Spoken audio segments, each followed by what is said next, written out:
Hello, my name is Luna, and you're listening to Infinite Souls, a podcast for that real talk about consciousness, spirituality, and realizing our infinite potential.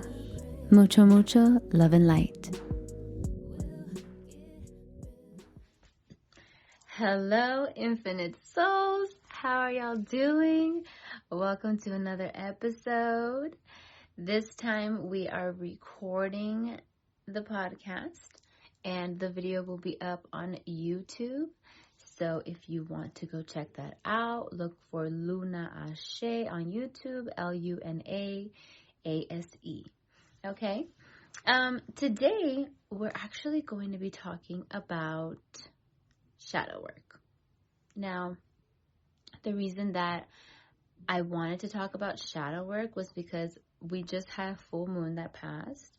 It was also an eclipse, so the energy was pretty high. People have been feeling it. I personally have been feeling kind of drained, like very exhausted, just sleeping a lot more than I have usually slept, and waking up very, very early.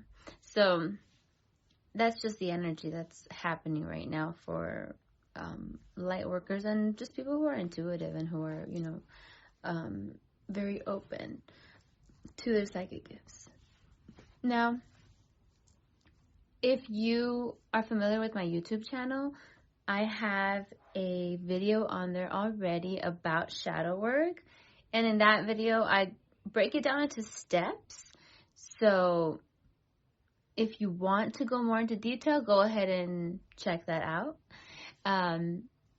But today I'm just going to freestyle it. I'm just going to tell you guys off the top of the head whatever Spirit wants to say concerning shadow work. Now, what is shadow work? Have you ever heard of it?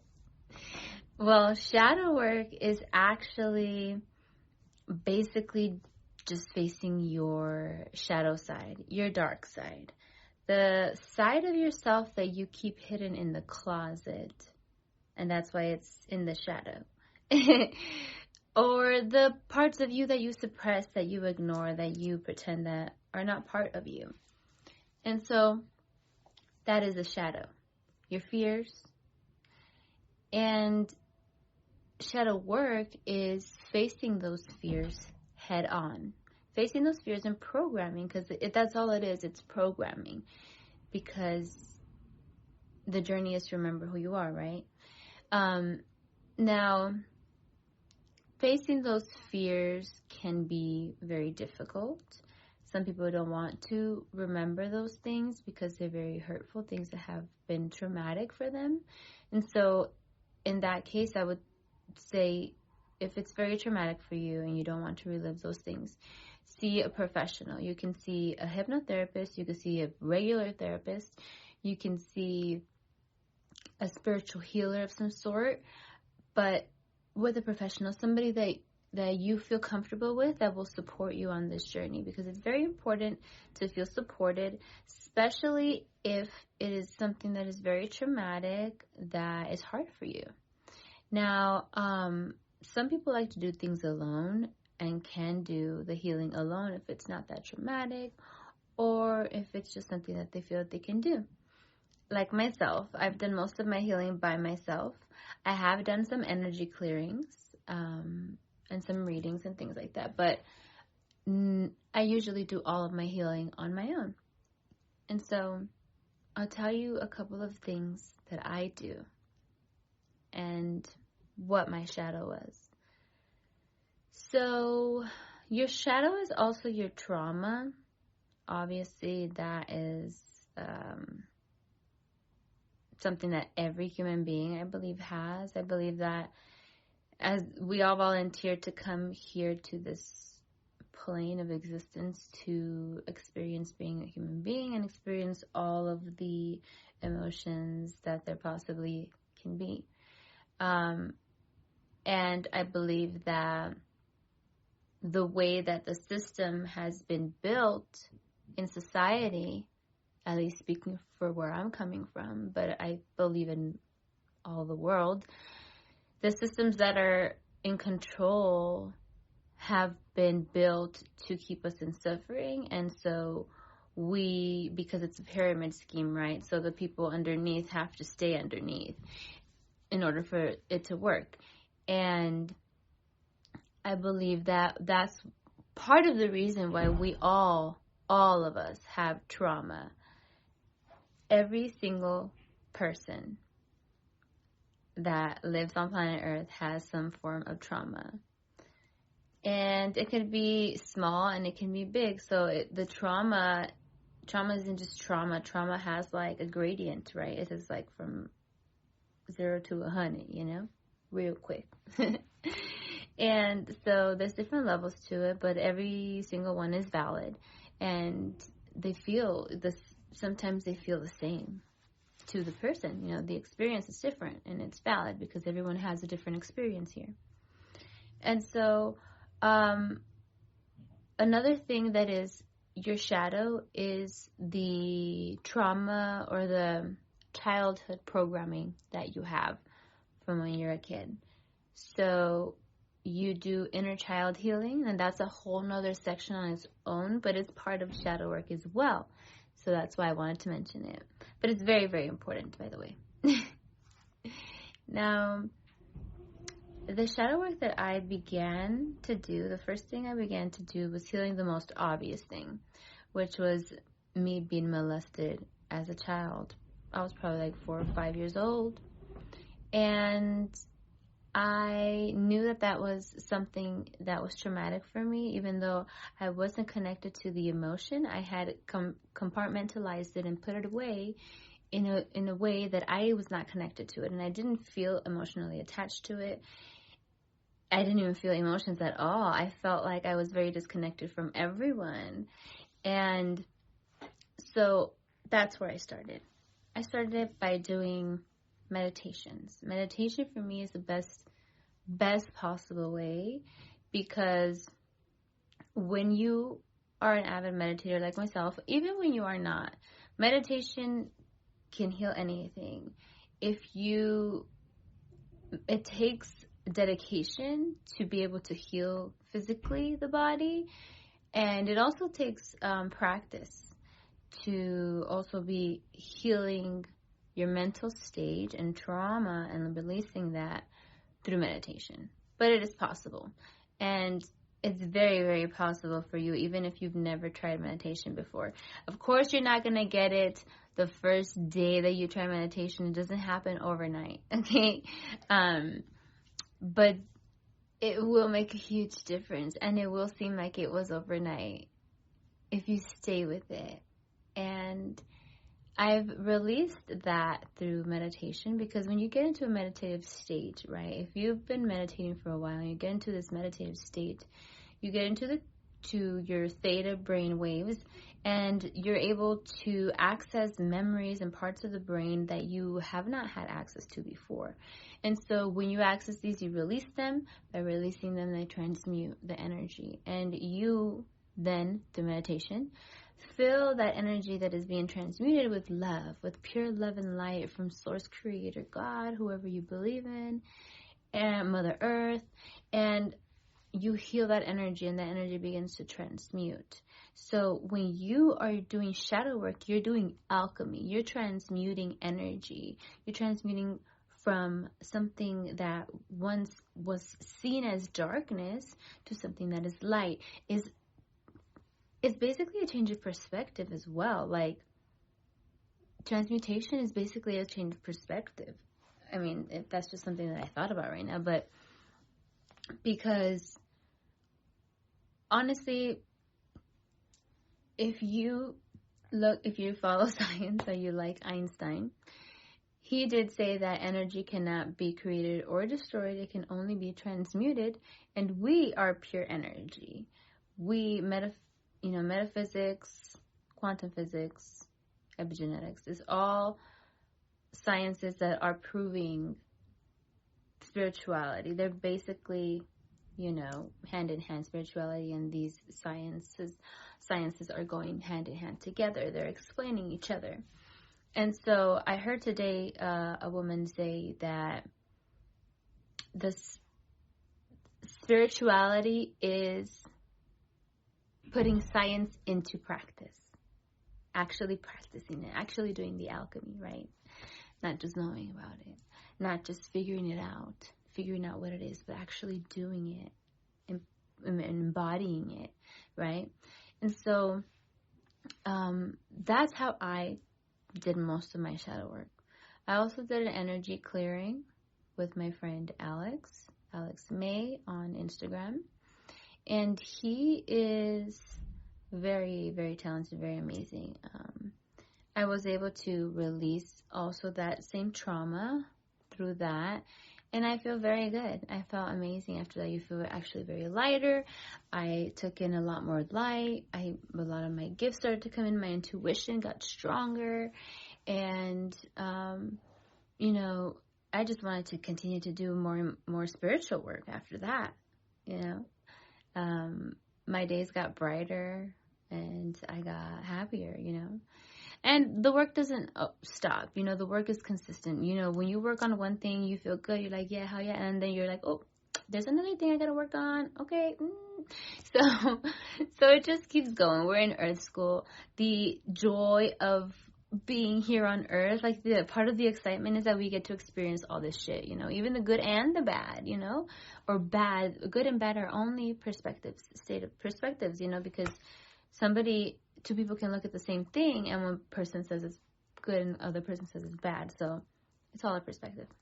Anyway, another way that you can do healing for your shadow or your shadow work is through journaling.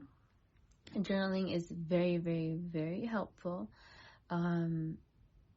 It's like talk therapy, basically, because talk therapy, you're basically just talking to yourself. The therapist is just saying, yes, yes, yes. What do you think? How do you feel? And so you are figuring it out yourself, but they know the questions to ask. And so there are many journal prompts that you can look up. You can actually buy my journal, which is a moon journal. It has journal prompts in there. It also has activities like release rituals that you can do. It's meant for these activities to be done during full moons and new moons, but you can do it during any time that you want. And so you can get that, or you can get any journal, and you can just begin to write. Begin to write anything that comes to mind, whatever you're feeling. Or you can write a letter to your younger self if you're healing your younger self, for example, right? Your child self. You can write a letter to whoever and burn it. That's also a release ritual in its own. And these are all things that you can do that will really help release the energy. You can also do yoga. You can do breath work. There's physical things that you can do like tapping. Tapping is very, very good. If you haven't heard of it, it's called EFT tapping. It's just tapping on certain meridian points in the body and reprogramming the mind that's connected to those electrical signals in our body. And so it's just reprogramming. That is all. We all have a shadow, and it's really important that when we do our shadow work, that we integrate the shadow. We heal the shadow by first looking at it and seeing what it is, right? This is what it is. This is the experience I had, and you accept it as an experience, being here as a human being, whatever it is, or however fucked up it was. There's something that it taught you. It's something that it built in you. You would not be who you are right now if you had not been through those things. Because you are a collection of everything and everything that you've experienced, especially, if you're present with your now. You definitely are a collection. That's what your karma is. It's just a collection of memories, right? A collection of experiences, a collection of things. And the only way that those experiences can hurt us is we keep holding on to those things and we stay in that timeline instead of moving on to a new version of ourselves and experience a whole new different life. And so it is important that we first identify it, right? See what it is. As soon as you identify it, you start staring at it, it starts changing on its own already. Okay? Integrating it into yourself, sending it love, saying, you know what? I know that it was a fucked up thing. Maybe I don't know why it happened, or maybe I do know the reason why it happened. Because sometimes you look back and you're like, damn, that's why that happened. You know, like I needed to become this kind of person, because if I wouldn't have become this kind of person, then I wouldn't have gotten to where I am, or I wouldn't have met this person, or whatever. You know what I mean? So sometimes we know, sometimes we don't even know why it happened. Sometimes we just cannot fathom why. And sometimes the universe will not tell you why. Sometimes there are things that are meant to be a mystery. The universe is mysterious. You know, and that's just how it is. Some things are not meant to be understood. Some things cannot be understood with the mind, with the human mind. Some things can only be felt and experienced. Some things can't even be felt and experienced. I mean, I don't know. There's so many infinite possibilities out there. But in any case, back to topic. So you identify it, you love it, you say, I know that you're part of me, and I love me. And so since you're part of me, then I'm going to love you as well, even though you're like a part of me that was painful and was an experience. And you detach yourself from the experience. So the experience isn't you. It's not your identity. It's not who you are. It's an experience that you had. But that experience is part of the memories that built who you are, but it isn't you. Okay, so you separate yourself from the thing, and that's how you are able to give it love. Because if you're still attached to it, you're still feeling the hurt and the tug, and you're not going to be able to give it love. And so that's how you're able to give it love, right? You give it love and you say, you're part of me and whatever. And then you use that to empower yourself. That then begins to drive you and begins to light a little fire inside of you. Instead of being a dark shadow, it begins to start to become a light. Okay?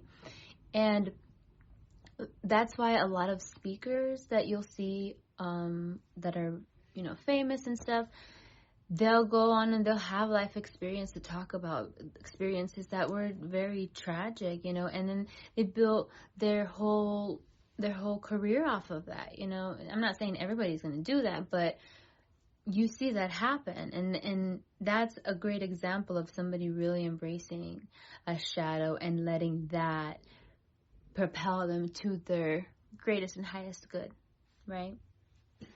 Okay, so that is the best way I can say to transmute and to embody and to integrate it into yourself. I'm still learning how to integrate myself with my shadow self, because there are things from my past, from when I used to drink a lot and I used to sleep around a lot, that I am not proud of, and I don't know how to integrate that into my new self, even though I'm kind of not ashamed anymore. I used to be ashamed of it, and now I'm not, but I don't know how to integrate that with being sovereign and having, I don't know if this is TMI, but having been celibate for a long time, I'm finding my way of integration with that part of myself. And so I'm still learning. We all are learning, but this is just things that I know that have helped me, and I wanted to share with you guys. If you want to know more, most of the stuff that I covered is probably on that video on YouTube, but there might be some gems in there. I'm not sure. But go ahead and click that video if you're interested. And I just want to say that if anyone is doing shadow work, keep doing it. It's worth it. And I know that it's tough and we don't want to do it sometimes, but it's necessary. Spirit is calling, and you have a mission here. And you can be in that You can't even begin to even know that mission if you are stuck in your pain. And you can't really live and experience all of the joy of life if you don't let go of those things. And if you need support, go ahead and reach out to me on my messages, on my DMs. I got you. I can give you some advice. If you need a reading, you can book a reading with me. Right now, I'm only doing text readings, but I send you a video of the cards, and I talk, in the video about everything that's going on. So that is fun. Also, if you want Reiki, you can go ahead and get Reiki from me as well. Just go to my website, www.lunaasheshop.com. And I love you guys. I'll see you next time. Like always, mucho, mucho love and light. Love you.